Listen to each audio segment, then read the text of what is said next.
Stop sign, the G's, same, doubles, same. Not very unique. But when you look at the stopping points,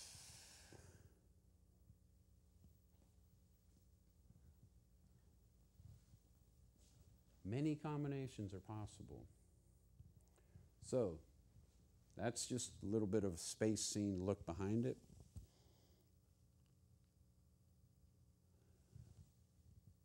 This is now the one that we can focus on. Take it back a little bit. These are the nucleic acids. Adenine, uracil, cytosine. This is the old one I did before the color change. See, adenine was blue here, but uracil, I had to switch them around, so we'll just bypass this one. But we will at least look at the amino acids here. Is this going to let me move it? I don't think so. I don't want to mess with anything else here. Okay, that was an old one. We'll just bypass that. And this is another space one, so it's going to bypass that. And the whole thing that I did for my table, I'm not going to have any of them. Okay, we'll go to the standard model. Big. Standard model. Full screen. Now this is one that's got a little bit of everything here. Can't focus too much on this. But the quark sequence. Higher energy days, top, bottom, force carrier for electromagnetic, the tau, the anti-tau neutrino. As things in the universe expanded, temperature cooled, time went on, charm, strange, muon, and the antiparticles. Now the question is, where are the antiparticles? Antimatter. Up, down. These are the quarks that are used nowadays to make all the matter. 2 ups and a down, proton. 2 downs and an up, neutron bunny, remember the years? 2 downs and an up is a neutron.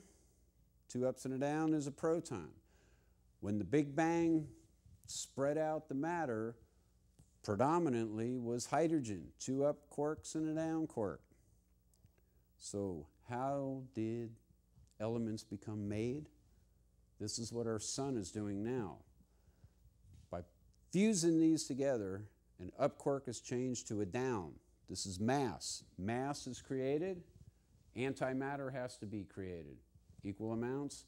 The antimatter actually is the positron. So the sun is making antimatter, and the first reaction in the core is it's fusing. Fusing usually leads you to believe that 2 things are coming together and sticking. But what happens is matter is made from the 15 million degrees of the fusion in the sun. An up quark is actually made into a down quark. And the resulting positron and neutrino follows behind it too. They were even able to calculate the little bit of mass. Enrico Fermi knew it. Little neutrino is Italiano for little neutron, little baby neutron. So, other particle quark combinations between the ups and the downs, when you get 2 charms and a strange and all this, they form these cool tables that are listed on the chart here. So let's see if we can zoom up a little bit and see what we get here. The autofocus work. So again, this is matter. I'll back it up just a little so we can see here, all in one little picture here. This is the world as we know it. Up quarks, down quarks are held together by gluons. In nuclear decay, you'll find the W, Z neutral currents, they call it.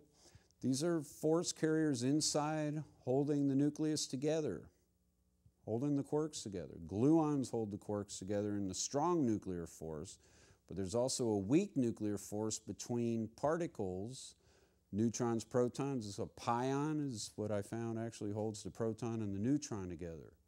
Pions, antipions, one way or another, wherever the force is going. Gluons actually are the ones holding the quarks together. So the proton, 2 up quarks and a down quark. Neutron, 2 down quarks, up quark. What's more massive? Can you see a little bit here that the blue is bigger than the red? The red is positive.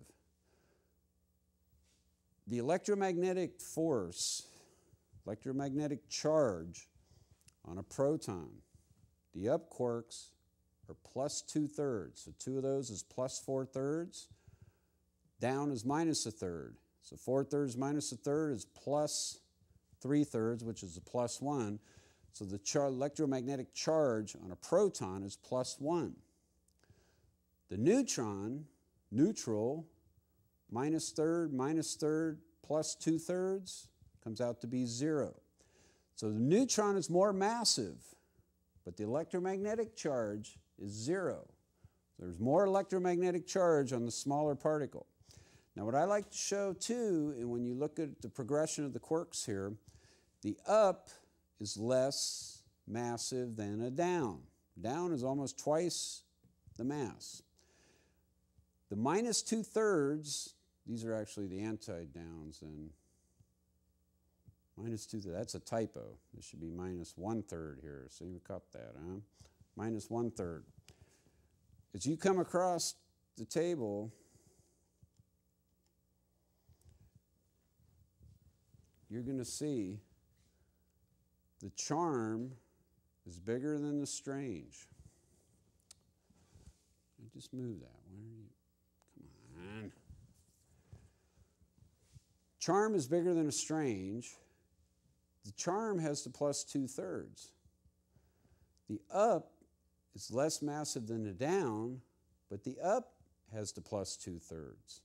So when I see these listed in tables, there's a switch right here between the up and the charm. Some will have the down up there. I like the down on the bottom because it's easier to see up and down. But your electromagnetic forces, the charge, electromagnetic charge, flips here. The more massive is plus 2/3. Here, the less massive is plus 2/3. Third generation, or first generation, however they call it, the top has the plus 2/3. The bottom is the minus 1/3. Can't believe that's a typo there. Okay, so that's called the standard model of ChromoDynamic Quark theory. So we can get rid of that one with the typos. Good thing I caught that. Look at that's got the same thing. How did that happen? Minus 1/3. All those have 2/3. The 4 forces, see, the antiparticles are kind of a mirror of the particles here. But you've got the weak nuclear force, you've got the strong nuclear force, gluons, Z is called the neutral current. Electromagnetic is photon, and gravity is the graviton.